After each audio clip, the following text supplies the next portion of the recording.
प्यारे विद्यार्थियों, आज हम आचार्य भरत के बारे में अध्ययन करेंगे।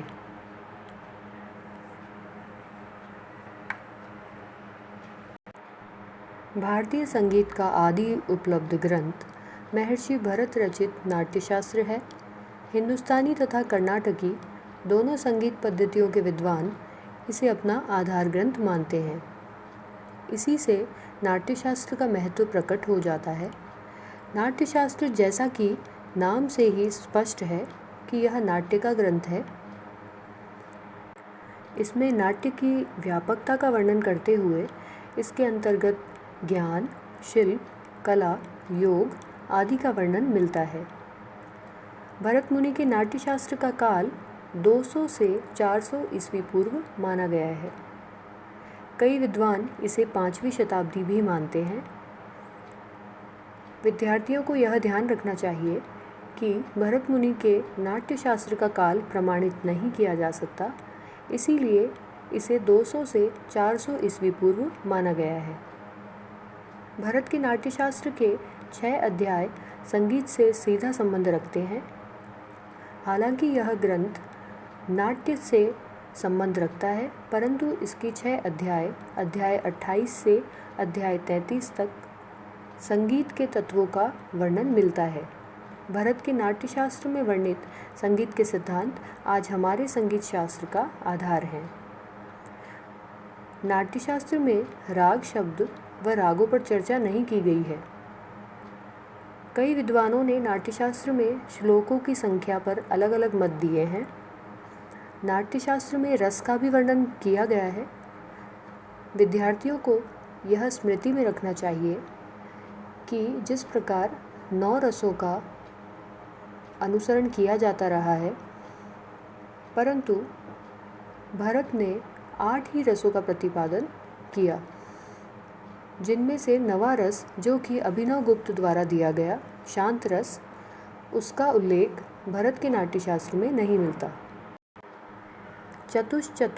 चतुश्चैव षडज मध्यम पंचम द्वै द्वै निषाद गंधारो त्रिस्त्री ऋषभ देवत, जो कि भरत की श्रुति स्वर स्थापना का मूल सिद्धांत है। इसी का अनुसरण प्राचीन तथा आधुनिक ग्रंथकारों ने किया है। सभी ने 4-3-2 4-4-3-2 के मत का ही अनुसरण किया है,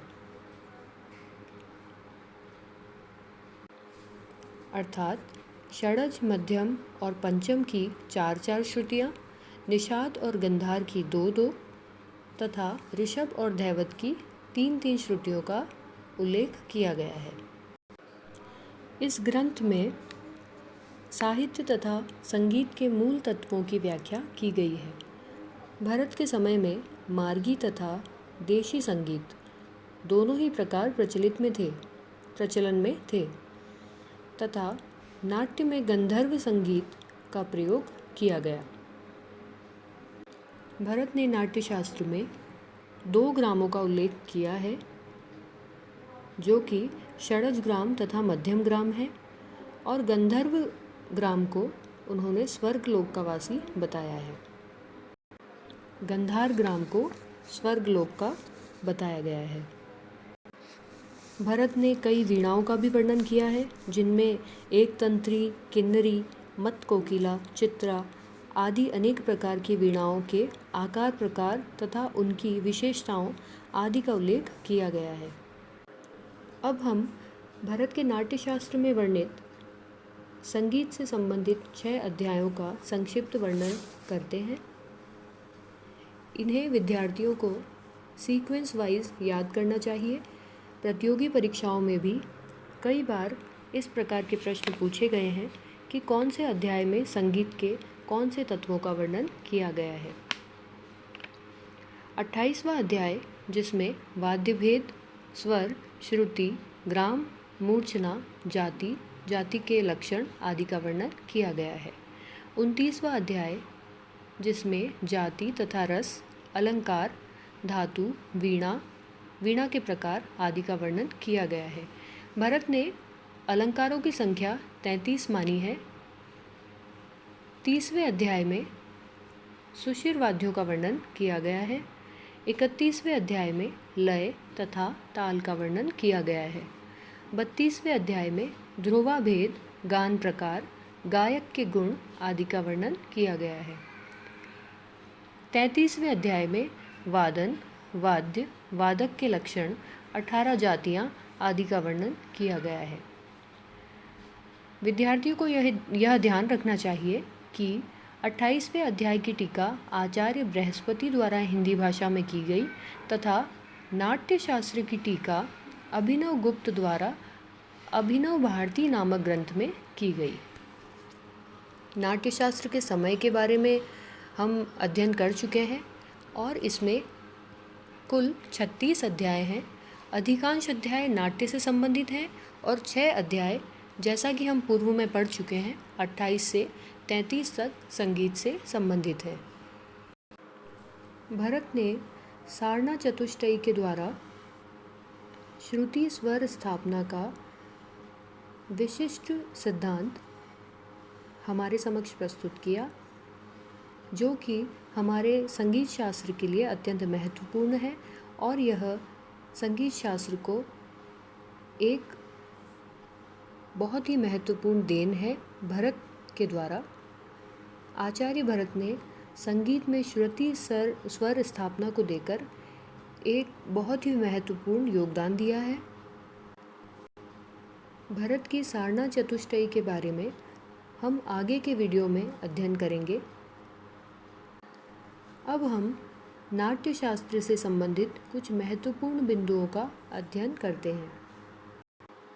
जैसा कि हम पूर्व में अध्ययन कर चुके हैं कि भरत के नाट्यशास्त्र में श्लोकों की संख्या को लेकर कई विद्वानों ने अलग अलग मत दिए हैं। भरत के नाट्यशास्त्र को षट सहस्त्री संहिता भी कहते हैं। इसके वाक्य भरत सूत्र कहे जाते हैं और इसे 12,000 पद्य होने के कारण द्वादश संहिता भी कहा जाता है। इसमें श्रुतियों की संख्या 22 है, स्वरों की संख्या 9 है, जिसमें 7 शुद्ध स्वर और 2 विकृत स्वर हैं। विकृत स्वर अंतर्गंधार व काकली निषाद हैं। भरत ने 2 ग्रामों का उल्लेख किया है, षडज ग्राम तथा मध्यम ग्राम, और एक एक ग्राम से 7-7 मूर्छनाओं का वर्णन किया है। इस प्रकार कुल 14 मूर्छनाओं का वर्णन किया है। भरत ने 18 जातियाँ मानी हैं और 4 गीतियाँ मानी हैं। पिछले अध्याय में हम पढ़ चुके हैं कि भरत ने अलंकारों की संख्या 33 मानी है। कई बार प्रतियोगी परीक्षाओं में यह प्रश्न पूछा जा चुका है कि भरत के द्वारा माने गए अलंकारों की संख्या कितनी है। भरत ने वीणा के कई प्रकारों का वर्णन किया है, जिनमें चित्रा वीणा, मत कोकिला, किन्नरी वीणा, एक तंत्री वीणा आदि का वर्णन मिलता है। कई बार प्रतियोगी परीक्षाओं में यह प्रश्न पूछा जाता है कि कौन सी वीणा के कितने तार होते हैं। हमें ध्यान रखना चाहिए कि चित्रा वीणा 7 तारों से बनती है और मत कोकिला वीणा 21 तारों की थी।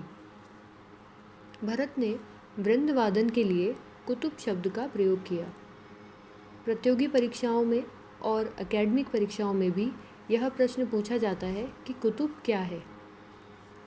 संगीत वाद्य यंत्र के लिए अतोद्य संज्ञा का प्रयोग किया। अवनद्य वाद्य को भांड वाद्य कहा। इस प्रकार हमने भरत और भरत के नाट्यशास्त्र के महत्वपूर्ण तथ्यों का अध्ययन किया है। अगली वीडियो में हम भरत की सारना चतुष्टयी के बारे में अध्ययन करेंगे। धन्यवाद।